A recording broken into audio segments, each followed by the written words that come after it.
خلیفہ راشد حضرت عمر فاروق رضی اللہ عنہ کا فیصلہ ہے کہ انہوں نے ایک مجلس میں 3 طلاق دینے کو 3 طلاق شمار کیا تھا، لہذا ہم وہ فیصلہ مانیں گے چونکہ حدیث میں کہا گیا علیکم بسنتی و سنت الخلفاء الراشدین المہدیین، کہ میرے صحابہ کا جو طریقہ ہے وہ طریقہ بھی تمہارے اوپر لازم ہے، ضروری ہے، اس کو بھی پکڑے رکھو۔ ظاہر ہے کوئی یہ تو الزام نہیں لگا سکتا کہ جی حضرت عمر فاروق رضی اللہ عنہ جلیل القدر صحابی ہیں، انہوں نے قرآن و حدیث کی مخالفت کی ہے۔ اگر آپ ایسا بولیں گے تو آپ کے ایمان کا خطرہ ہو جائے گا۔ تو جب اتنا بڑا خلیفہ راشد تمام صحابہ کے مجمع میں یہ فیصلہ کرتا ہے کہ بھئی 3 طلاق 3 ہی مانی جائے گی، تو ہمارے لیے اسی کو لازم پکڑنا ہے۔ ہم یہ نہیں کہہ سکتے کہ جی حضور نے یوں کیا تھا وہ کیا تھا، نہیں تو سوال اٹھتا ہی ہے کہ بھئی اگر ایسا ہے تو کیا آپ یہ الزام لگاؤ گے حضرت عمر پر کہ انہوں نے قرآن و حدیث کی مخالفت کی ہے، تو آپ کے ایمان کا خطرہ ہو جائے گا۔ تمام صحابہ کا اس وقت خاموش ہو جانا یہ اس بات کی دلیل ہے کہ انہوں نے جو فیصلہ کیا 3 طلاق والا کہ 3 طلاق 3 ہی مانی جاتی ہے، یہ اصل میں قرآن و حدیث کی ہی تشریح ہے۔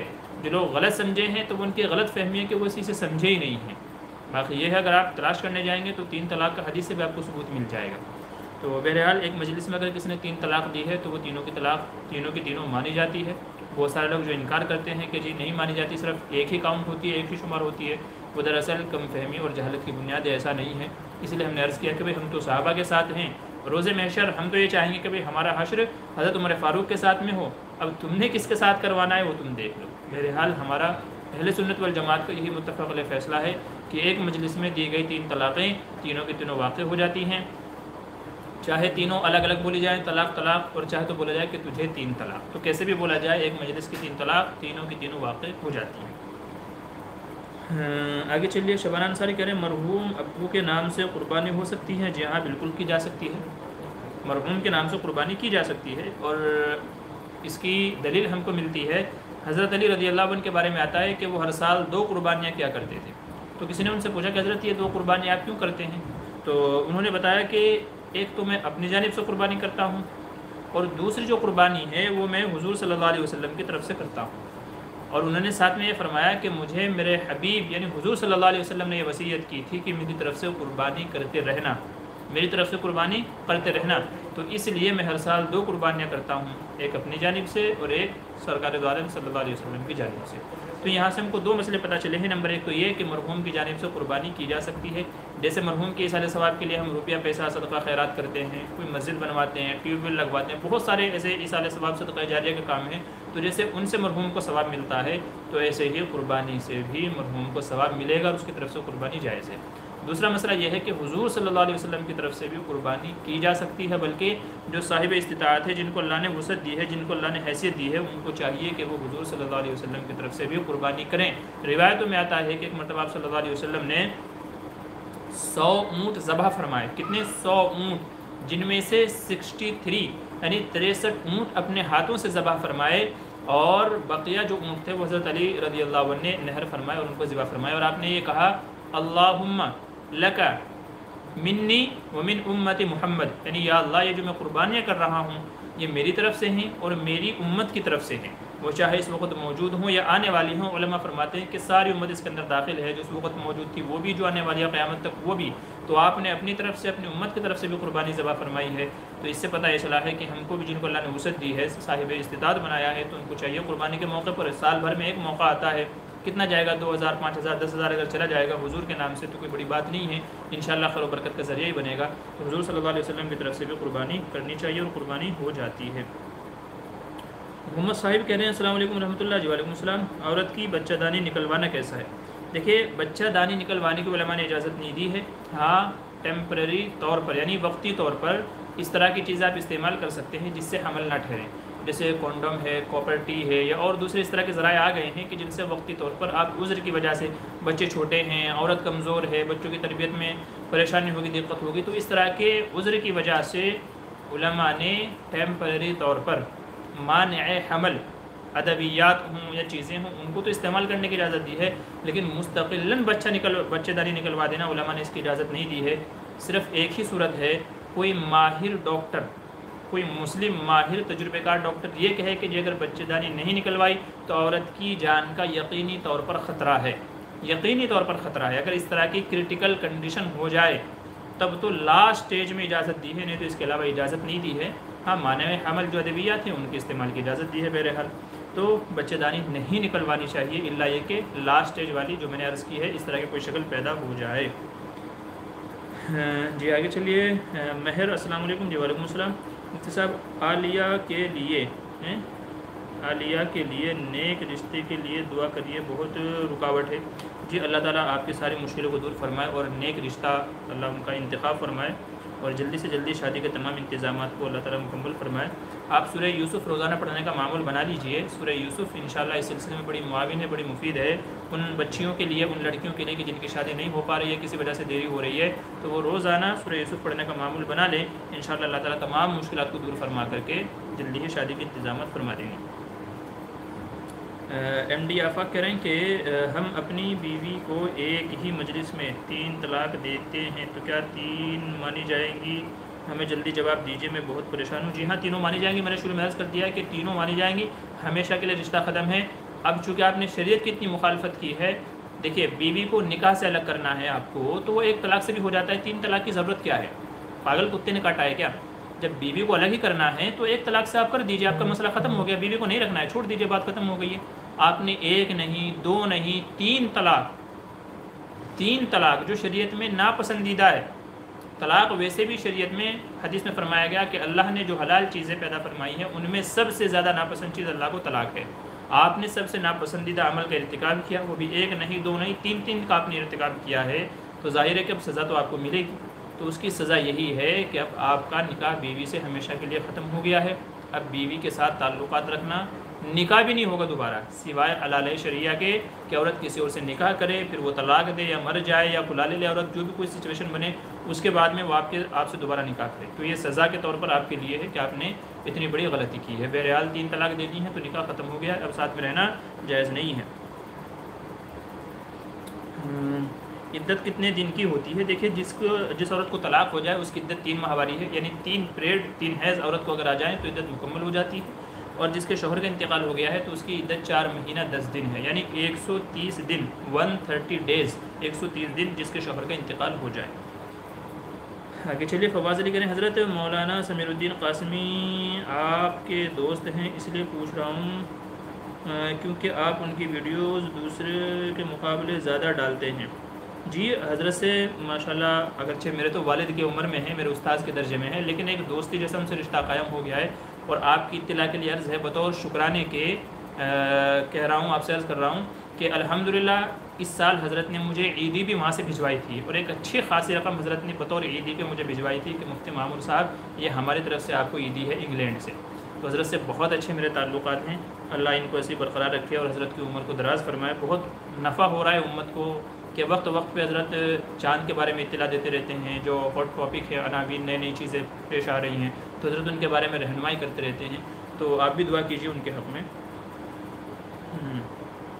میرے کہنے مفتی صاحب کیا لڑکی شادی سے پہلے لڑکے سے کیا ہے مل سکتی ہے کیا؟ جی نہیں، ملنا اور بات چیت کرنا سب حرام ہے جب تک کہ نکاح نہیں ہوا ہے۔ نکاح جب تک کہ نہیں ہوا ہے تو وہ اجنبی کے حکم میں ہے، بھلے کسی کی منگنی ہو گئی ہے، رشتے ہو گئے ہیں، کچھ بھی ہو گیا ہو، لیکن جب تک کہ نکاح نہیں ہوا ہے وہ اجنبی کے حکم میں ہے، اس سے بات چیت کرنا، ملنا کہیں تنہائی میں یا کچھ اور اس طرح کی تمام چیزیں حرام ہیں۔ ہاں نکاح ہو گیا ہے، زیادہ ضرورت ہے تو جلدی نکاح کر لو، نکاح کے بعد میں پھر آپ کو گھومنے پھرنے جانا ہے وہاں جاؤ، بات چیت کرنا ہے بات چیت کرو، جو مرضی آپ کرنا چاہیں آپ کر سکتے ہیں، چونکہ نکاح کے بعد وہ حلال ہے، نکاح سے پہلے حرام ہے، تو اس لیے بغیر نکاح کے ملنا جلنا بات چیت کرنا سب چیزیں کیا ہیں؟ منع ہیں، حرام ہیں۔ آگے چلیے۔ امڈی صداقت کہہ رہے ہیں السلام علیکم ورحمۃ اللہ۔ جی وعلیکم السلام۔ مفتی صاحب نمازی کے آگے سے گزرنے کا صحیح مطلب بتا دیجیے، بڑی مہربانی ہوگی۔ لیکن نمازی کے آگے کے سامنے سے گزرنے کا مطلب یہ ہے کہ ایک بندہ پورا کراس کر کے جائے۔ میں نماز پڑھ رہا ہوں، ایک بندہ اس سائڈ سے دوسری سائڈ طرف اگر جاتا ہے تو اس کو کہتے ہیں نمازی کے سامنے سے گزرنا۔ اگر میں نماز پڑھ رہا ہوں اور کوئی میرے سامنے بیٹھا ہے اور وہ اٹھ کر کے سائڈ سے چلا جائے، یاد رکھیے کہ یہ گزرنا نہیں ہے۔ گزرنے کا مطلب ہوتا ہے کراس کرنا، ایک طرف سے دوسری طرف جانے سے گزرنا کہیں گے۔ کوئی سامنے بیٹھا ہے اور وہاں سے اٹھ کر کے دائیں طرف یا بائیں طرف سے ہو کر کے چلا جائے تو وہ اس وعید میں داخل نہیں ہیں۔ تو جو چھوٹی مسجدیں ہیں جنہیں 60 ہاتھ لمبی اور 60 ہاتھ چوڑی، تو اس سے کم کی جو مسجدیں ہیں تو وہ مسجد صغیر چھوٹی مسجد کے درجے میں آتی ہے، تو اس میں نمازی کے سامنے سے گزرنا جائز نہیں ہے۔ ہاں جو بڑی مسجدیں ہیں 60 ہاتھ لمبی چوڑی یا اس سے زیادہ جن کا ایریا ہے، تو اس میں علماء فرماتے ہیں کہ 3 صف چھوڑ کر کے نمازی کے سامنے سے گزر سکتے ہیں۔ بڑی مسجدوں میں 3 صف چھوڑ کر کے، یعنی جس میں آدمی نماز پڑھ رہا ہے وہ اور اس سے آگے کی 2 صفیں، تو یہ ٹوٹل 3 صفیں ہو گئی، چوتھی صف میں سے گزر سکتا ہے۔ اور اگر چھوٹی مسجد میں نمازی کے سامنے سے گزرنا ہی ہے، آپ کو مجبوری ہے کوئی ایسا یا کوئی عذر ہے، تو پھر اس کے آگے کوئی رکاوٹ، کوئی آڑ، آپ کرسی رکھ دیں، چیئر رکھ دیں، کوئی اسٹول رکھ دیں، کوئی اور ایسی بڑی چیز رکھ دیں جو کم سے کم یوں کہہ لیجئے کہ آج کل بہت ساری مسجدوں میں اس طرح کی رکاوٹیں، اس طرح کے اسٹول چھوٹے چھوٹے بنے ہوئے ہیں کہ جن کو نمازی کے سامنے رکھ کر کے گزرنے کے لیے ہی بنایا گیا ہے، تو آپ یا تو اس چیز کو رکھ دیجئے، یا تو پھر کوئی بھی ایسی چیز جسے ہم رکاوٹ یا آڑ مانتے ہیں جس کو سترے کے درجے میں رکھا جا سکتا ہے، تو کوئی بھی ایسی چیز نمازی کے سامنے سے رکھ کر کے پھر آپ گزر سکتے ہیں چھوٹی مسجد میں اگر گزرنا ہی ہے۔ ورنہ تو نبی کریم صلی اللہ علیہ وسلم نے ارشاد فرمایا کہ اگر نمازی کے سامنے سے گزرنے والے کو یہ پتہ چل جائے کہ نمازی کے سامنے سے گزرنے کا کتنا بڑا گناہ ہے، تو وہ 40 سال تک اسی جگہ کھڑے رہنے کو ترجیح دے، گزرے گا نہیں، 40 سال تک نہیں کھڑا رہے گا اگر اسے پتہ چل جائے کتنا بڑا گناہ ہے۔ تو اگر چھوٹی مسجد میں سے گزرنا ہے تو سامنے کوئی سترا، کوئی آڑ، کوئی رکاوٹ ہونی چاہیے، یا تو پھر بڑی مسجد ہے تو 3 صفیں چھوڑ کر کے چوتھی صف میں سے گزر سکتے ہیں۔ اچھا آگے چلیے، ہاں یہ کون ہے؟ سدیر نام ہے، خیر مفتی صاحب میرے لیے دعا کریں کہ میں 10th میں پاس ہو جاؤں پلیز پلیز۔ جی اللہ تعالیٰ جو بھی آپ کے ایگزام ہیں، جو بھی آپ کی کوششیں ہیں، اللہ تعالیٰ سب کو کامیاب فرمائے، اور بلکہ زندگی کے ہر مسئلے کے اندر، ہر کوشش کے اندر اللہ تعالیٰ آپ کو کامیابی سے کنار فرمائے، اللہ آپ کو نیک صالح دیندار بنائے، اور اللہ تعالیٰ آپ کو حلال روزی عطا فرمائے۔ ساتھ میں یہ ہے کہ سورہ قریش کا ایک وظیفہ ہے، لإلاف قریش، یہ پوری صورت آپ جس بھی مقصد کے لیے آپ پڑھ رہے ہیں، اس مقصد سے سورہ قریش اگر آپ ایک بار پڑھ لیں گے انشاءاللہ تو آپ کو اس کے اندر کامیابی حاصل ہوگی جو بھی آپ عمل کر رہے ہیں۔ اور خاص امتحان کے کامیابی کے لیے میں نے ایک ویڈیو بھی ڈالی ہوئی ہے اپنے چینل پہ، آپ چاہیں تو ایگزام میں سکسیس کے لیے دعا، یہ آپ لکھ کر کے سرچ کریں گے ہمارے چینل پہ تو انشاءاللہ وہ ویڈیو آ جائے گی، اس میں نے ایک دعا بتائی ہوئی ہے، هو الذی ایدک بنصرہ وبالمؤمنین، یہ خاص امتحان میں کامیابی کے لیے دعا ہے، تو آپ اس دعا کو پڑھ لیجئے امتحان کی تیاری کے ٹائم پہ بھی، اور جب آپ ایگزام دینے جاتے ہیں وہ ٹائم پہ بھی، تو انشاءاللہ جو بھی مشکل سوالات ہوں گے اللہ تعالیٰ ان کا حل فرما دیں گے آپ کے لیے۔ آگے چلیے، السلام علیکم ورحمۃ اللہ، قسمت علی جی، وعلیکم السلام۔ مفتی صاحب جو کھیت میں گیہوں ہوتا ہے اس کا زکوٰۃ کیسے نکالیں گے؟ دیکھیں اس کا عشر نکالنا ہے، اس کا 10واں یا 20واں حصہ نکالنا ہے۔ 10واں حصہ اس وقت نکالنا ہے جب کہ بارش کے پانی سے اس کی سینچائی ہوتی ہو، ٹھیک ہے، یعنی فری کا جو پانی ہوتا ہے جیسے بارش ہے یا کوئی اور اس طرح کی چیزیں ہیں کہ جس سے فری میں آپ کے گیہوں کی، اناج کی سیرابی ہوتی ہے، اور آپ اس سے اپنے کھیت کے اندر پانی وغیرہ ڈالتے ہیں، مطلب آپ کی زیادہ محنت نہیں لگتی ہے، تو پھر آپ کو 20واں حصہ نکالنا ہے، سوری 10واں حصہ نکالنا ہے، جی ہاں 10واں حصہ زیادہ ہوتا ہے تو 10واں حصہ نکالنا ہے۔ اور اگر آپ خود ٹیوب ویل کے ذریعے سے یا کسی اور ذریعے سے آپ اپنی محنت سے پانی سے اس کی سیرابی کرتے ہیں تو پھر 20واں حصہ آپ کو نکالنا ہوتا ہے، ٹھیک ہے، یعنی 5واں حصہ جسے آپ بولیں گے تو 5واں حصہ پھر آپ کو نکالنا ہے، 20واں حصہ، 20ویں حصے کو 5واں 1/5 بھی اس کو کہتے ہیں۔ تو بہرحال 10واں حصہ جب نکالنا ہے جبکہ فری میں آپ اپنے کھیتوں کو سیراب کر رہے ہیں، جیسے بارش کا پانی ہوگا، کوئی اور پانی ہو گیا، اور اگر ٹیوب ویل کے ذریعے سے آپ اپنی محنت سے وغیرہ سے اگر پانی کو اپنی کھیتی کو سیراب کر رہے ہیں تو پھر 20واں حصہ آپ کو اپنی زمین میں سے نکالنا ہے، جسے عشر کہا گیا ہے شریعت میں، عشر یعنی 10واں حصہ اور 20 یعنی 20واں حصہ، تو یہ کنڈیشنیبل ہے، جیسی کنڈیشن ہوگی اس کے اعتبار سے آپ کو زکوٰۃ نکالنی پڑے گی۔ آگے چلیے، سعدیہ فاطمہ کہہ رہے ہیں میرا حمل 2 مہینے رہتا ہے پھر اپنے آپ ضائع ہو جاتا ہے، کوئی دعا بتا دیں تاکہ اب حمل رکا تو ضائع نہیں ہو، میرا 2 حمل ضائع ہوا ہے۔ جی دیکھیے اس سلسلے میں نے ویڈیو بنائی ہوئی ہے حمل کی حفاظت کے 4 طریقے، آپ ہمارے یوٹیوب چینل پہ جائیں گے، وظائف کی جو لسٹ ہے، پلے لسٹ ہے، تو وظائف کی جو پلے لسٹ ہے اس میں جائیں گے تو آپ کو ویڈیو مل جائے گی، تو حمل کی حفاظت کے 4 طریقے میں نے بتائے ہوئے ہیں، تو آپ ان میں سے کوئی بھی ایک عمل آپ پکڑ لیجئے، اس کے مطابق عمل کیجئے، انشاءاللہ آپ کا عمل ضائع نہیں ہوگا۔ بہت ساری عورتوں کے یہ پریشانی پرابلم ہوئی، انہوں نے ڈسکس کیا، تو اسی سلسلے میں اس طرح کی دعائیں ہم نے بتائی ہیں کہ جو سامنے والی عورت کو بتائی گئی تو الحمدللہ اس کو فائدہ ہوا ہے، تو آپ بھی انشاءاللہ وہ طریقہ اپنائیے، اور خاص کر کے اس میں ایک مریم بوٹی کا بھی ایک عمل ہے، مریم بوٹی کے اوپر بھی میں نے ایک ویڈیو بنائی ہوئی ہے، تو آپ اس میں جا کر کے سرچ کر لیجئے گا انشاءاللہ۔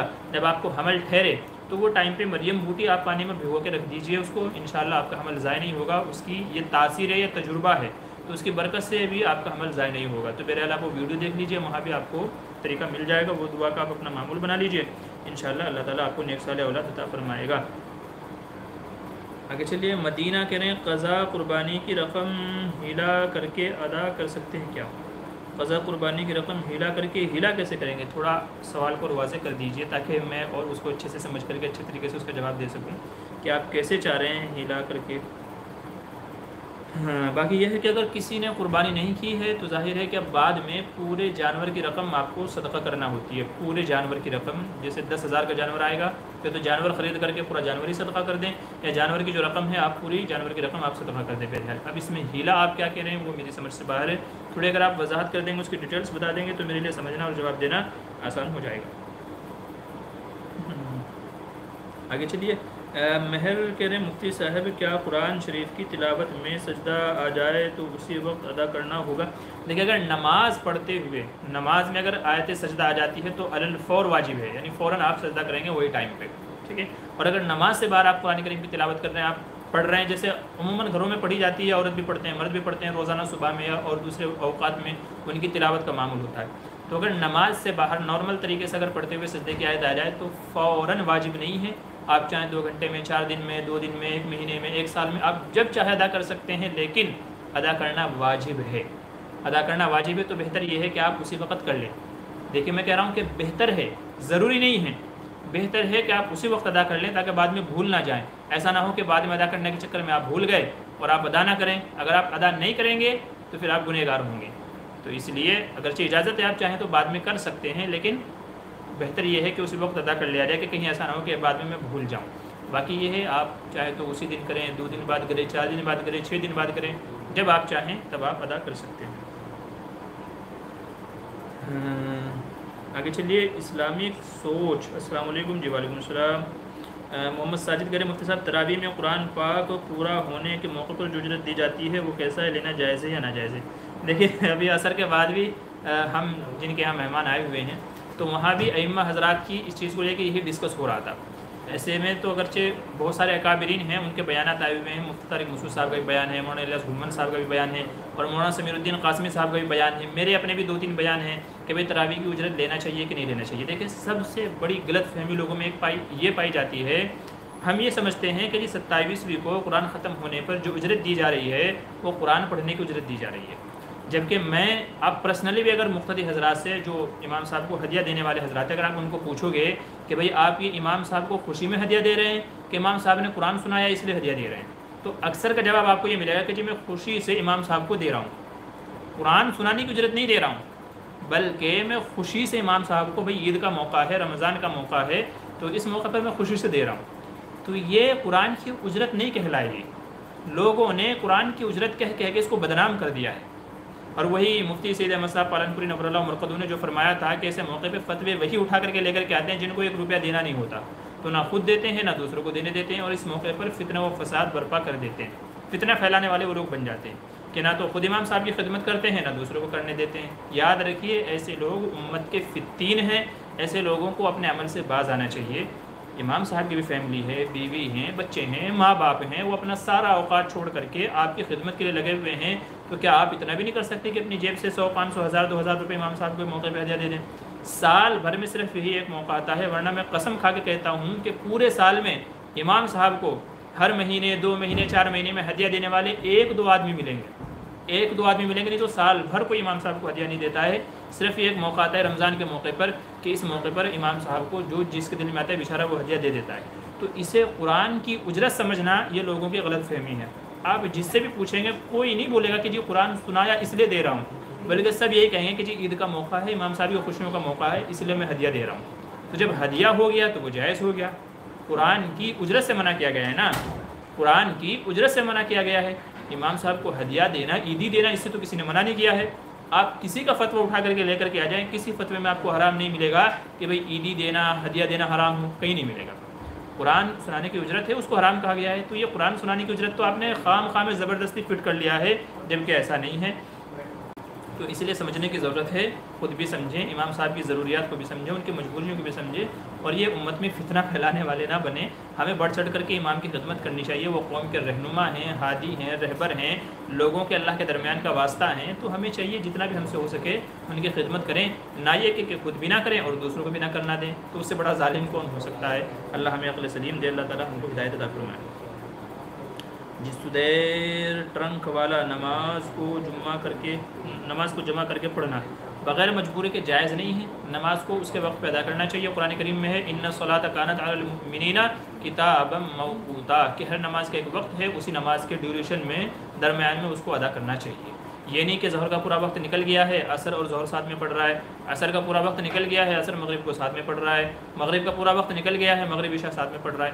تو ایسے بغیر عذر کے صرف سستی کاہلی کی بنیاد پر اس طریقے سے کرنا یہ ناجائز ہے, اس کی اجازت نہیں ہے. ہاں کبھی مجبوری پیش آ گئی, کسی کام میں لگا ہوا تھا, کوئی اور ایمرجنسی تھی جس کی وجہ سے نماز لیٹ ہو گئی, تب تو ایک الگ بات ہے, ورنہ تو نمازوں کو اس طریقے سے جمع کر کے پڑھنا جائز نہیں ہے, ایسا نہیں کرنا چاہیے. جی کے کیمسٹری سالو کہہ رہے ہیں سہاگ رات میں نفل نماز شکرانے کی پڑھنا ضروری ہے.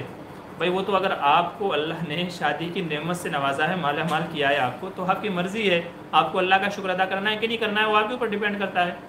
یہ ضروری تو نہیں ہے, لیکن ظاہر سے بات ہے کہ جب اللہ کی کوئی نعمت حاصل ہو تو بطور شکرانے کی نماز پڑھنی چاہیے, یا اللہ کا شکر ادا کرنا چاہیے, یا جو بھی اس موقع پہ ہو سکتا ہے صدقہ خیرات کرنا, جو بھی کچھ ہو سکتا ہے آپ کیجئے. یہ ہمارے اوپر لازم بنتا ہے, یہ ہمارے اوپر لازم بنتا ہے. لیکن ظاہر سی بات ہے کہ نفل تو نفل ہوتی ہے, کوئی واجبی مسئلہ نہیں ہے, لیکن عموماً لوگ پڑھتے ہیں کہ بھائی اللہ نے شادی کا یہ بندھن میں ہم کو باندھا ہے, ایک سنت کو پورا کرنے کا, سنت کو زندہ کرنے کا ہم کو موقع دیا ہے. تو اللہ نے حدیث میں کہا گیا نا کہ بھی جس کا نکاح نہیں ہوا ہے تو اس کا ایمان ناقص ہے, اس کا ایمان ناقص ہے. ہاں جب تک کہ جب نکاح کر لے گا تو ایمان مکمل ہو جاتا ہے. تو ایمان مکمل ہو گیا ہے نکاح کے ذریعے سے, تو گویا یہ اللہ کی طرف سے بطور شکرانہ ہے. تو ہم کو اس موقع پر 2 رکعت نماز پڑھنی چاہیے.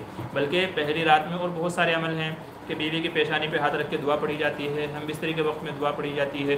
تو یہ ساری چیزیں اپنانی چاہیے تاکہ ہمارا جو رشتہ شروع ہوا ہے اس میں خیر و برکت کے فیصلے ہوں, شیطان سے حفاظت ہو, دشمنوں سے حفاظت ہو, نظر بد سے حفاظت ہو, تو تمام برائیوں سے حفاظت ہو جائے. تو نماز بھی پڑھ لینی چاہیے, اور جو اور مسنون دعائیں ہیں, جو اور دوسری چیزیں ہیں, ان کو بھی عمل میں لے آنا چاہیے.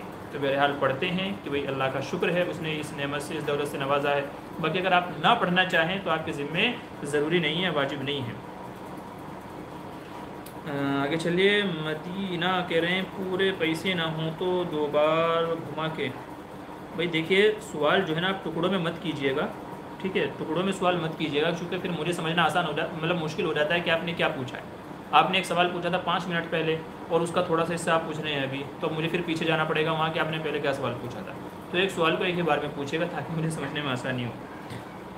تو آپ کہہ رہے ہیں کہ پورے پیسے نہ ہوں تو 2 بار میں گھما کے. بہرحال ادا تو آپ کو کرنے ہیں, آپ ایک اندازہ لگا لیں. مثال کے طور پہ 20,000 قربانی کی رقم بنتی ہے, تو آپ 10 ابھی دے دیں, 10 بعد میں دے دیں, تو اس کی تو اجازت ہوگی, گنجائش ہوگی. کیونکہ ظاہر سی بات اگر ہے نہیں تو مجبوری ہے, اور اگر ہے تو پھر پہلی فرصت میں اس کو ادا کرنے کی کوشش کرنی چاہیے. سدیر کہہ رہے مفتی صاحب میں ایگزام دے چکا ہوں, میں پاس ہو جاؤں, اس کا وظیفہ بتائیے. بھائی آپ کو بھی وہی وظیفہ پڑھنا ہے جو میں نے بتایا, هو الذی ایدک بنصرہ وبالمؤمنین. آپ کو بھی یہی وظیفہ پڑھنا ہے, انشاءاللہ آپ کا مسئلہ بھی اسی سے حل ہوگا. ساتھ میں دعا کرتے رہیں. ہاں محنت شرط ہے, ایسا نہیں کہ سال بھر پڑھ کے سوئے اب آپ وظیفے پوچھتے پھر رہے کہ جی ہم کو وظیفہ دے دو کہ بھائی میں پاس ہو جاؤں. سال بھر تو محنت کی نہیں ہے. دیکھیے اللہ تعالیٰ جو ہے نا محنت دیکھتے ہیں بندے کی, محنت پہ جو اس نے محنت کی وہ بھی عطا فرماتے ہیں, اور بطور انعام کے اپنی طرف سے بھی اضافہ فرماتے ہیں. اور جس نے محنت ہی نہیں کی, اسی لیے کہتے ہیں نا من جدہ وجدہ, جس نے کوشش کی اس نے پا لیا, جس نے کوشش نہیں کی وہ محروم رہ گیا.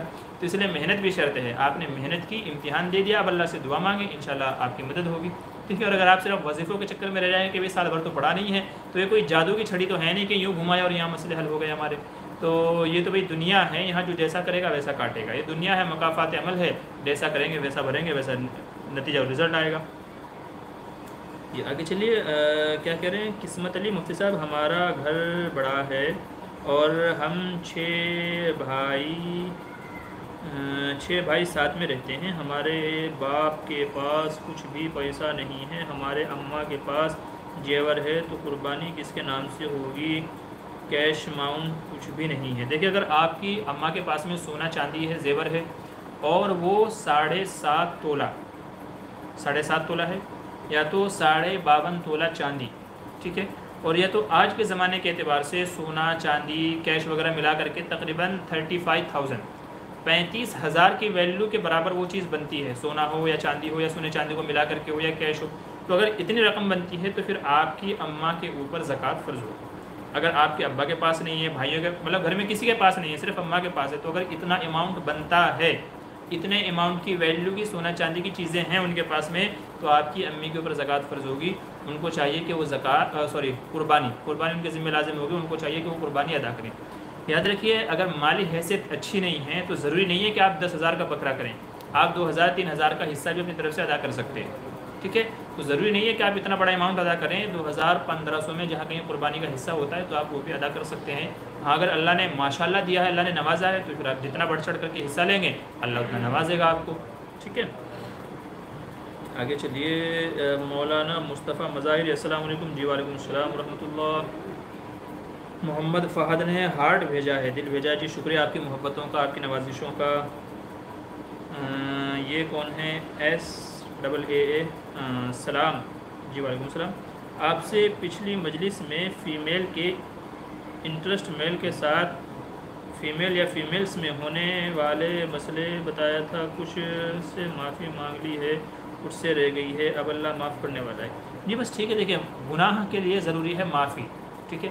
جو بندوں کے حق سے تعلق رکھتا ہے تو بندوں سے معافی مانگیے، اور جو اللہ کے حقوق سے تعلق رکھتا ہے اس میں اللہ سے معافی مانگنی ہے، تو آپ اللہ سے معافی مانگیے، پکے سچے دل سے توبہ کیجیے، انشاءاللہ اللہ تعالیٰ معاف کرنے والا ہے، ٹھیک ہے؟ آپ کا دل ایک وقت ایسا آئے گا کہ آپ کا دل خود گوارہ کرے گا اور آپ کا دل کہے گا کہ ہاں اب اللہ نے یقیناً مجھے معاف کر دیا ہوگا۔ تو ایک وقت آدمی کے یعنی بندہ گنہگار ہوتا ہے، لیکن گناہ کرتے کرتے ایک موقع یعنی جب گناہ چھوڑ چکا ہوتا ہے بندہ اور پکی سچی توبہ، علماء کہتے ہیں کہ بھی پکی سچی توبہ کسے کہیں گے، تو بندے کے دل میں ایک داعیہ پیدا ہو جاتا ہے، بندے کو اطمینان سکون ہو جاتا ہے کہ میں نے جو گناہ کیا تھا اس سے معافی مانگ لی ہے، یقیناً اللہ نے مجھے معاف کر دیا ہوگا۔ تو اگر آپ کے دل کی یہ کیفیت پیدا ہو جائے تو سمجھ لیجئے کہ انشاءاللہ اللہ کی طرف سے آپ کی معافی کے فیصلے ہو چکے ہیں۔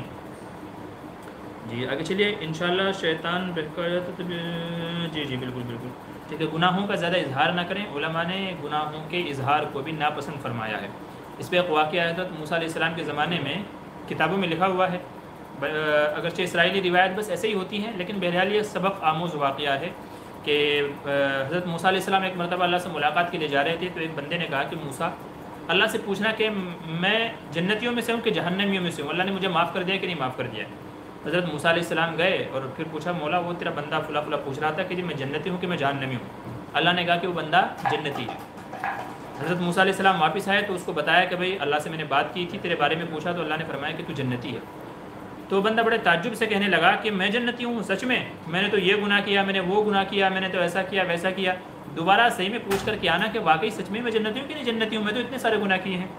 حضرت موسیٰ علیہ السلام پھر گئے دوبارہ، پھر پوچھا کہ مولا تیرا وہ بندہ تو ایسا بول رہا تھا کہ میں نے تو یہ بھی کیا، میں نے وہ بھی کیا، یہ بھی کیا، تو صحیح بتاؤ صحیح بات کیا ہے، میں جنتی ہوں کہ نہیں ہوں؟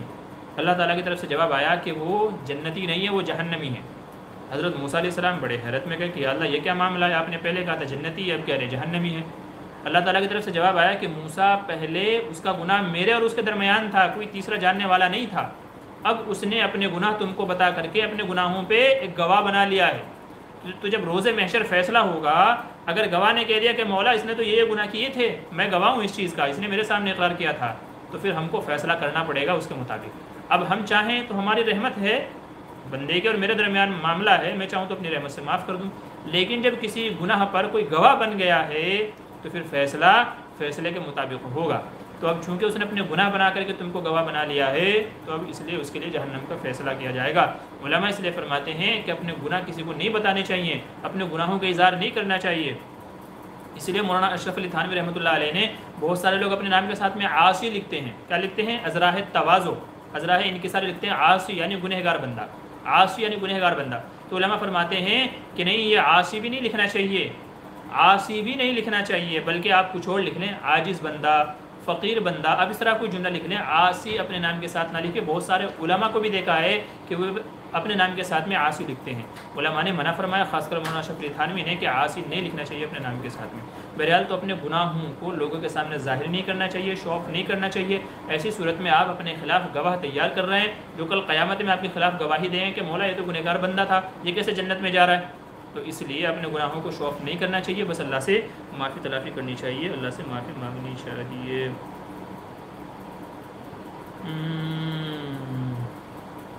شارق شیفی کہہ رہے ہیں آپ ہمیں بہت پسند ہے مفتی صاحب، جی شکریہ، جزاک اللہ آپ کی محبتوں کا، نوازشوں کا۔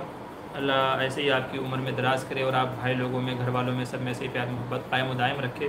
اللہ آپ کی ہر طرح سے حفاظت فرمائے، جان کی، مال کی، عزت کی، آبرو کی. انڈین لور کرے مفتی صاحب جو ندوہ کی اور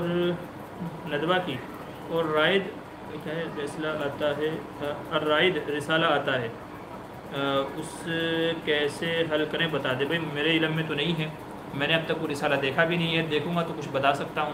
ٹھیک ہے، باقی جن لوگوں کو حل کرنا ہے تو وہ مجھ سے بعد میں رابطہ کیجیے گا. میرے ایک دوست ہیں مفتی عرفان صاحب، باغپت کے رہنے والے ہیں، تو ماشاءاللہ ان کی عربی ادب بہت اچھی ہے، تو انشاءاللہ میں ان سے آپ کا رابطہ کرا دوں گا، تو وہ شاید آپ کی مدد کر پائیں، حل کر پائیں آپ کے. باقی اب تک مجھے تو رابطہ ہوا نہیں ہے، میرا تو واسطہ پڑا نہیں ہے اس طرح کے کسی رسالے سے، اس لیے مجھے تجربہ نہیں ہے اس کا.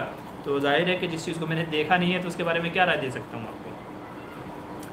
اسلامک سوچ کہہ رہے ہیں 50 سال سے اوپر ابھی تک مولانا شادی نہیں ہوئی، نماز ہو جائے گا؟ جی بالکل. بلا شادی سے نماز کا کیا تعلق ہے؟ شادی سے نماز کا کیا تعلق ہے؟ دیکھیے ہمارے حضرت تھے، ہمارے استاذ محترم، اللہ ان کو جنت نصیب کرے، جو مظاہر العلوم کے شیخ الحدیث، استغفر اللہ ربی من کل ذنب واتوب الیہ، نام ذہن سے نکل گیا ہے. تو انہوں نے زندگی بھر بیچاروں نے شادی نہیں کی، حالانکہ وقت کے اتنے بڑے اللہ والے، وقت کے شیخ یونس، جی نام یاد آ گیا ہے، اللہ معاف فرمائے، شیخ یونس میرے استاذ محترم ہیں، شیخ یونس جامعہ مظاہر العلوم جدید کے شیخ الحدیث، اتنے بڑے اللہ والے کہ سعودی جاتے تھے تو سعودی لوگ ان کو ہاتھوں ہاتھ لیتے تھے، اور سعودی کے لوگ ان کی عربی کے قائل ہیں کہ جیسے فصیح و بلیغ بہترین عربی یہ بولتے ہیں ویسے عربی ہم کو نہیں آتی ہے. تو وہ جاتے تھے، ان کو ہاتھوں ہاتھ لیتے تھے. اتنا بڑا وقت کا ولی، اتنا بڑا قطب ابدال، اتنا بڑا اللہ والا کبھی زندگی میں شادی نہیں کی ہے. ایسے آپ کو ایک دو نہیں، سینکڑوں ایسے آپ کے علماء مل جائیں گے جنہوں نے آج زندگی بھر شادی نہیں کی ہے. تو کیا ان کی نمازیں قبول نہیں ہوئی ہیں؟ تو بھائی شادی کرنا سنت ہے. اگر کسی کو اپنے اوپر یقین ہے کہ میں بہکوں گا نہیں، ٹھیک ہے، یا کوئی اور اس کے ساتھ میں مسئلہ ہے، تو اگر وہ شادی نہ کرنا چاہے تو اس کی اجازت ہے. اگرچہ پسندیدہ سنت عملی ہے، لیکن بہرحال اگر کسی نے شادی نہیں کی ہے تو اس کی نماز میں، امامت میں، کسی اور چیز میں کوئی خرابی پیدا نہیں ہوگی، تمام اعمال اس کے صحیح ہو جائیں گے. مولانا مصطفیٰ مظاہری کہہ رہے ہیں مفتی صاحب میرا ایک یوٹیوب چینل ہے جس کے اوپر میں مولانا مصطفیٰ صاحب کی ویڈیو اپلوڈ کرتا ہوں، کیا آپ کے چینل پر کمیونٹی پوسٹ میں آپ شیئر؟ دیکھیں آپ یوٹیوب کے پروموشن کی، یعنی جو بندہ جو بھی اپنے یوٹیوب کا پروموشن چاہتا ہے تو برائے کرم یہاں وہ رابطہ نہ کرے، وہ پرسنل مجھ سے رابطہ کیجیے گا انشاءاللہ. تو ڈسکس کر کے جو بھی اس کی شکل پیدا ہوگی، جو بھی طریقہ ہو سکتا ہے انشاءاللہ وہ آپ کو بتائیں گے. ٹھیک ہے، تو بہرحال یہاں اس بارے میں ڈسکس نہ کریں، یہ سوال جواب کی مجلس ہے، تو یہاں دینی سوال جواب ہوں تو زیادہ بہتر ہے. آگے چلیے. محمد فہد، جزاک اللہ شیخ، آپ ہمارے لیے جو کچھ بھی کرتے ہیں. بھائی میں صرف دعائی کرتا ہوں، میرے پاس اللہ نے دعاؤں کا ہی ذخیرہ رکھا ہے، اللہ نے مجھے علم دیا ہے تو میں دعائی کر سکتا ہوں، اور ساتھ میں یہ دعا کرتا ہوں کہ اللہ میری دعاؤں کو قبول فرمائے. آپ سب کے حق میں جو بھی مجھے دعا کے لیے کہتے ہیں، اور جو آپ لوگوں کا میرے سے حسن ظن ہے، جو مجھ پر یقین ہے یا پیار و محبت ہے مجھ سے، اللہ تعالیٰ اس کو برقرار رکھے اور آپ کی محبتوں میں اضافہ فرمائے، اور آپ کی گمان کے مطابق مجھے کھڑا اترنے کی توفیق نصیب فرمائے.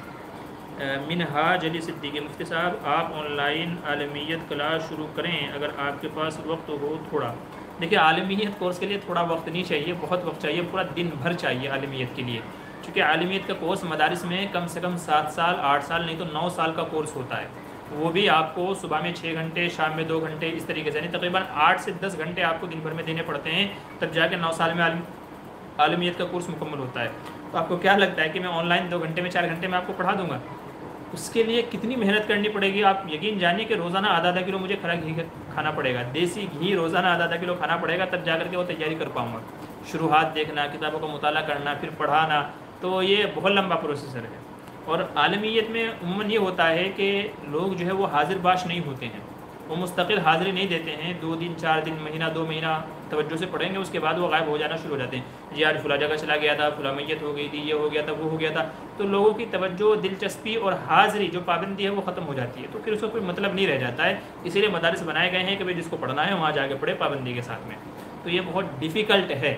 پہلی بات ہے کہ میرے پاس اتنا وقت نہیں ہے کہ میں عالمیت کورس پڑھاؤں، اور دوسرا یہ ہے کہ آن لائن عالمیت سکسیزفل بھی نہیں ہے. بعض مدارس نے لاک ڈاؤن کے زمانے میں کیا تھا، کسی حد تک کامیاب ہوا، کیونکہ ان کے پاس باقاعدہ ایک مکمل نظام تھا، الگ الگ استاذ تھے، ٹائم ٹیبل تھے، بہت لمبا پروسیسر تھا اس کا.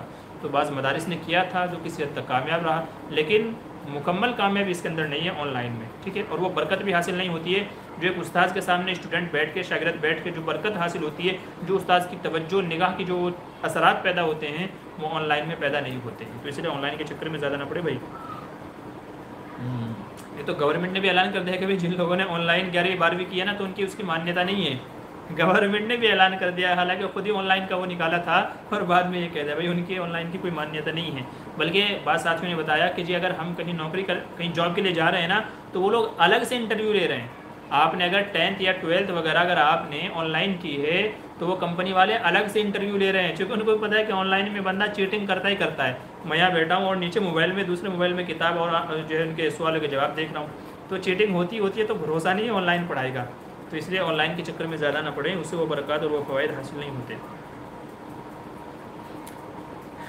جی وائس آف علماء حق, السلام علیکم. جی وعلیکم السلام. اگلا سوال ہے ارے یار آپ جو ہے نا یہ نام لینے میں مجھے دقت ہوتی ہے, تو برائے کرم آپ کوئی اور نام لکھ لیں. اس کو میں پڑھوں کہ SAA کیا پڑھوں میں اس کو, تو نام لینے میں دقت ہوتی ہے, تو برائے کرم آپ یہ نام چینج کر لیجئے. مفتی صاحب میں یہاں ذکر نہیں, جی میں سمجھ گیا آپ کی بات, ٹھیک ہے. آپ نے اپنا ایک جواب پوچھا تھا, وہ جواب آپ کو الحمدللہ ہم نے دے دیا ہے. تو بس اب آپ سے گزارش یہ ہے کہ اب آپ اپنا زیادہ وقت اللہ سے توبہ استغفار میں گزاریں, ٹھیک ہے. وہ میں سمجھ گیا کہ آپ نے نہیں کیا ہے, لیکن اس پہ بات رکھ کے میں نے ایک مسئلہ بیان کیا ہے کہ بھئی یہ دوسرے لوگوں کے لیے ہے, آپ کو کہنا مقصد نہیں ہے, بلکہ ایک عمومی بات لوگوں تک پہنچانا مقصد ہے کہ بھئی اپنے گناہوں کا اظہار نہ کریں تو زیادہ اچھا ہے. منہاج لکھ رہے مفتی صاحب اللہ سے دعا کریں کہ اللہ مجھے نیک رشتے سے نوازے. جی اللہ تعالیٰ آپ کے حق میں نیک صالح. آپ لڑکی منہاج وہ لڑکے کا بھی نام ہوتا ہے, لڑکی کا بھی ہوتا ہے. بہرحال جو بھی اللہ آپ کے لیے بہتر سے بہتر رشتے کا انتخاب فرمائے. انڈین لاور کرے مفتی صاحب عالم بننے کے لیے عربک ادب مضبوط ہونا ضروری ہے. کیا دیکھیں آپ عالم کورس جب پڑھیں گے نا شروع سے, تو پڑھتے پڑھتے آپ کا انشاءاللہ عربی ادب مضبوط ہو جائے گا. اگر آپ محنت سے دھیان سے پڑھیں گے, جو شروع میں کتابیں پڑھائی جاتی ہیں نا, بیسک کتابیں, میزان, منشعب, ہدایت النحو وغیرہ, جو یہ کتابیں ہیں نا, یہ صاحب آپ کی عربی ادب کو مضبوط کرنے کے لیے ہی ہیں. تو اگر آپ نے ان کے اندر اچھے سے تیاری کی, ان کو اچھے سے پڑھایا نا, تو انشاءاللہ آپ کا عربی ادب ویسے ہی مضبوط ہو جائے گا. ہاں جن لوگوں کی کمزوری رہ جاتی ہے تو پھر وہ الگ سے 1 سال کا 2 سال کا کورس کرتے ہیں. تو شروع میں آپ کا ادب ہونا ضروری نہیں ہے, مضبوط ہونا ضروری نہیں, بلکہ آہستہ آہستہ جیسے جیسے آپ آگے بڑھتے جائیں گے تو آپ کا عربی آپ کی مضبوط ہوتی جائے گی انشاءاللہ. آگے چلیے. وائس آف علماء کہہ رہے ہیں کیا یوٹیوب کی ارننگ جائز ہے, اگر ہے تو اس کی دلیل کیا ہے. دیکھیں اس پہ مفتی طارق مسعود صاحب جن کا آپ نے فوٹو لگایا ہوا ہے اپنے چینل پہ, ان کا بھی اس کے اوپر بیان ہے کہ بھئی یوٹیوب کی ارننگ حلال ہے یا حرام ہے. اور میں نے بھی 2 مسئلے میں نے بنا کر کے ریکارڈ کیے ہوئے ہیں کہ یوٹیوب کی کمائی حلال ہے یا حرام ہے, ٹھیک ہے. آج کے دور میں چونکہ علماء بھی یوٹیوب پہ آ رہے ہیں, کسی کا چینل مونیٹائز ہے, کسی کا نہیں ہے, تو بہت سارے لوگ یہ سوال اٹھتے ہیں, اور خاص کر کے علماء کے حق میں زیادہ یہ سوالات اٹھتے ہیں کہ جی علماء کما کیوں رہے ہیں. لوگوں کو درد یہ ہوتا ہے کہ علماء کما کیوں رہے ہیں. تو بہت سارے لوگ کہتے ہیں جی یوٹیوب پہ آتے ہیں, ایسا ہوتا ہے ویسا ہوتا ہے. تو بہت سارے لوگوں کے سوالات آتے ہیں, تو میں نے 2 ویڈیو الحمدللہ اس سلسلے میں ریکارڈ کی ہوئی ہیں, یوٹیوب سے کمائی کیسی ہے. آپ ذرا جا کر کے ان کو دیکھ لیجیے, انشاءاللہ وہاں آپ کو دلیل مل جائے گی. اور میرے ساتھ میں شاید ڈسکرپشن میں نے مفتی طارق مسعود صاحب کی ویڈیو کا لنک بھی ڈالا ہے, جس میں آپ کو مفتی طارق مسعود صاحب نے جو اس سلسلے میں دلائل پیش کیے, انشاءاللہ آپ کو وہ بھی مل جائے گی. تو آپ دونوں ویڈیو دیکھ لیجیے گا, پھر مجھے کمنٹ کیجیے گا کہ آپ سنتشٹ ہوئے ہیں کہ نہیں ہوئے ہیں, آپ مطمئن ہوئے ہیں کہ نہیں ہوئے ہیں, ٹھیک ہے. آگے چلیے. انڈین لیول کرے مفتی صاحب انجینئر علی مرزا کو سننا کیسا ہے اور اس کے بارے میں کچھ بتائیے. دیکھیں ویسے تو یہ ہے کہ وہ بدنام زمانہ شخص ہے. مفتی طارق مسعود صاحب نے اس کو بلایا تھا مناظرے کے لیے, مگر وہ بھاگ گیا, ٹھیک ہے. بہرحال میں آپ سے صرف اتنا ہی عرض کروں گا کہ وہ ایسی میٹھی چھری ہے, وہ کوئی عالم نہیں ہے. پہلی بات تو یہ ہے. ظاہر ہے کہ علم علماء سے لینا چاہیے. جیسے آپ اگر بچوں کا ڈاکٹر الگ ہوتا ہے, پیٹ کا ڈاکٹر الگ ہوتا ہے, آنکھوں کے آپریشن کا ڈاکٹر الگ ہوتا ہے ڈاکٹر ہے, لیکن سب کی پڑھائی الگ ہے. تو آپ کو پرابلم ہوگی تو آپ اسے ڈاکٹر کے پاس جائیں گے. یہ نہیں کہ آپ کو آپریشن کروانا ہے آنکھوں کا, لیکن آپ چلے گئے پیٹ کے ڈاکٹر کے پاس میں, تو ظاہر ہے کہ آپ کا صحیح علاج نہیں ہو پائے گا. تو وہ انجینئر ہے تو اس کو چاہیے کہ وہ دنیا کی عمارتیں بلڈنگیں بنائے, شریعت کی بلڈنگیں بنانے کی کوشش نہ کریں.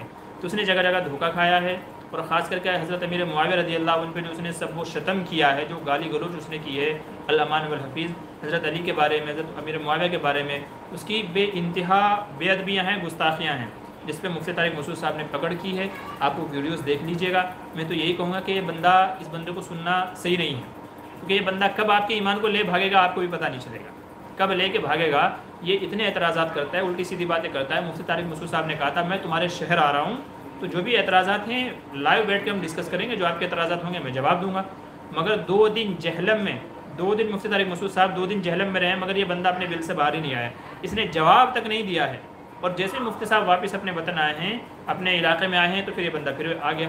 جیسے برساتی مینڈک ہوتے ہیں کہ برسات میں نکل آتے ہیں ورنہ چھپے رہتے ہیں. تو اس نے بھی وہی کیا, مفتی صاحب واپس لوٹ گئے تو پھر یہ بہانے بنا رہا ہے, میں کیوں نہیں آیا تھا, مجھے کس نے منع کیا تھا, ایسا ہو جاتا ویسا, دنیا بھر کی باتیں بنا رہا ہے پھر. تو یہ صرف یوٹیوب کا ہی کہہ لیجیے آپ کیڑا ہے کہ بس یوٹیوب پہ آ کے بولتا ہے, بند کمرے میں بیٹھ کے ویڈیو ریکارڈ کرتا ہے اور اس کو یوٹیوب پہ شیئر کرتا ہے, بس اس کے علاوہ اس کی کوئی علمی صلاحیت نہیں ہے, قابلیت نہیں ہے. یہ بندے کو آپ یہ دیکھ لو, اس بندے نے آج تک ایک حدیث آپ کو عربی میں پڑھ کے نہیں سنائی ہو, ایک حدیث بھی آپ کو عربی میں پڑھ کے نہیں سنائی ہو. جیسے میں سنا رہا ہوں آپ کو, انما الاعمال بالنیات, اعمال کا دار و مدار نیتوں پر ہے. جیسے میں کہوں الکلمۃ الطیبۃ صدقۃ, مفتاح الصلاۃ الوضو, ٹھیک ہے. تو اس طرح جو عربی کے حدیث ہیں, عربی کے ورڈ ہیں, یہ بندہ آپ کو آج تک نہیں ملے گا. آپ اس کی 100 ویڈیو اٹھا کر کے دیکھ لیں, لیکن کسی ایک ویڈیو میں نہ تو اس نے قرآن کی آیت پڑھی ہوگی اور نہ ہی اس نے کسی عربی حدیث کو پڑھا ہوگا, بلکہ ان کے ٹرانسلیشن پڑھ کے یہ سناتا ہے, کیونکہ اسے نہ قرآن پڑھنا آتا ہے نہ اس کو عربی حدیث کا پتہ ہے. تو جسے حدیث کی عربی پتہ ہی نہیں ہے, جسے عربی نہیں آتی, وہ کیا خاک قرآن کو سمجھے گا, وہ کیا خاک قرآن جو ہے حدیث کو سمجھے گا. تو اس بندے کا جو علمی معیار ہے وہ صرف ٹرانسلیشن ہے. جن لوگوں نے حدیث کے ترجمے کیے ہیں, انگلش میں, ہندی میں قرآن کے ترجمے کیے ہیں, بس ان کو پڑھ پڑھ کے یہ علامہ فہامہ بنا ہوا ہے, باقی اس کی اپنی کوئی صلاحیت نہیں ہے. ظاہر بات ہے کہ جن لوگوں کو پڑھے گا انہی کے حساب سے پھر یہ چلے گا, انہی کے حساب سے یہ جواب دے گا. تو علمی صلاحیت کچھ نہیں ہے اس کی. اگر ہوتی تو مفتی طارق مسعود صاحب گئے تھے. جی شارق بھائی پوچھ رہے ہیں کہ مفتی صاحب آپ کب تک لائیو رہیں گے. سمجھیے ہمارے پروگرام کو 47 منٹ ہو گئے ہیں, بس 10 منٹ کا موقع اور دیجیے. جن لوگوں کے سوالات ہیں میں انشاءاللہ ان کے سوالوں کے جواب دے دیتا ہوں, چونکہ پھر کھانے وغیرہ کے اور دوسرے بھی تقاضے ہیں. تو انشاءاللہ پھر اگلے ہفتے آپ لوگوں سے ملاقات ہوگی, تو اور 10 منٹ کا مجھے موقع دیجیے, میں جلدی جلدی لوگوں کے سوالات کو حل کر لیتا ہوں. خان صاحب پوچھ رہے ہیں ماشاءاللہ آپ کی اس مجلس میں لوگ کبھی کبھی وہی سوال کرتے ہیں جو ہم پوچھنے ہوتے ہیں تو جواب پہلے ہی مل جاتے ہیں اس چینل پہ. اللہ آپ کو جزائے خیر دے. جی بہت بہت شکریہ, اللہ آپ کو بھی جزائے خیر دے کہ بھائی کم سے کم آپ دینی معلومات, دینی سوالات پوچھنے تو آ رہے ہیں, یہ بھی بڑی بات ہے. جی انڈین لیول کرے ماشاء اللہ صاحب بہت خوب سمجھایا انجینئر بھگوڑے کے بارے میں. جی شکریہ, جزاک اللہ خیر. انیس احمد کہہ رہے ہیں جس طریقے سے یو پی میں مسجد کے مائک اتار دیے گئے ہیں تو حضرت اذان پڑھنے کے بعد اگر کوئی گھنٹی بجا دی جائے, لوگوں کو پتہ چل جائے تو اذان ہو گیا. دیکھیں میں پچھلے ہفتے بھی اس کا جواب دے چکا ہوں کہ بھائی جس کو نماز پڑھنی ہے, آج ہر گھر میں گھڑی ہے, آج ہر بندے کے پاس میں موبائل فون ہے, تو جس کو نماز پڑھنی ہے یار موبائل ہے نا اس کے ہاتھ میں, وہ جائے گا مسجد میں. اور جس کو نماز نہیں پڑھنی ہے, آپ گھنٹہ چھوڑیے, اگر آپ اس کے سر پہ جا کے ڈھول بجائیں گے وہ تب بھی نہیں آئے گا. تو نماز پڑھنے کا تعلق دل سے ہے اپنے. دیکھیں صحابہ کے زمانے میں تو مائک نہیں تھا, لیکن کسی کی نماز اور جماعت نہیں چھوٹتی تھی. کیوں وجہ کیوں تھی؟ چونکہ ہر کو فکر تھی کہ بھائی مجھے مسجد میں پہنچنا ہے, مجھے جماعت سے نماز پڑھنی ہے. تو وہ فکر ہمارے اندر کیوں نہیں ہے؟ ہم کیوں چاہتے ہیں کہ بھائی لوگ جاگیں. ہر کسی کو اپنی فکر ہونی چاہیے کہ بھائی مجھے جماعت سے پڑھنی ہے, مجھے مسجد میں جا کر کے نماز پڑھنی ہے. تو ہر کسی کو اپنی فکر ہونی چاہیے. تو اس لیے جس کو اپنی فکر ہوگی انشاءاللہ وہ اپنے اعتبار سے محنت کرے گا. اچھا ہاں, ایک سوال تو رہ ہی گیا ہے جو ہم نے اپنی ہیڈنگ میں ڈالا ہوا ہے. بھائی آج کل گورنمنٹ کی طرف سے جو ہے راشٹریہ گیان جو ہے, جن گن من ادھینائک جو ہے, اس کو لازم کر دیا گیا ہے کہ بھائی تمام مدارس والے بھی, اسکولوں میں تو ہوتا ہی ہے, پڑھتے ہی ہیں, تو مدارس میں بھی پڑھتے ہیں اس کو. تو سوال بہت سارے لوگوں کا یہ ہے کہ جی اس کو پڑھنا کیسا ہے, پڑھنا چاہیے کہ نہیں پڑھنا چاہیے.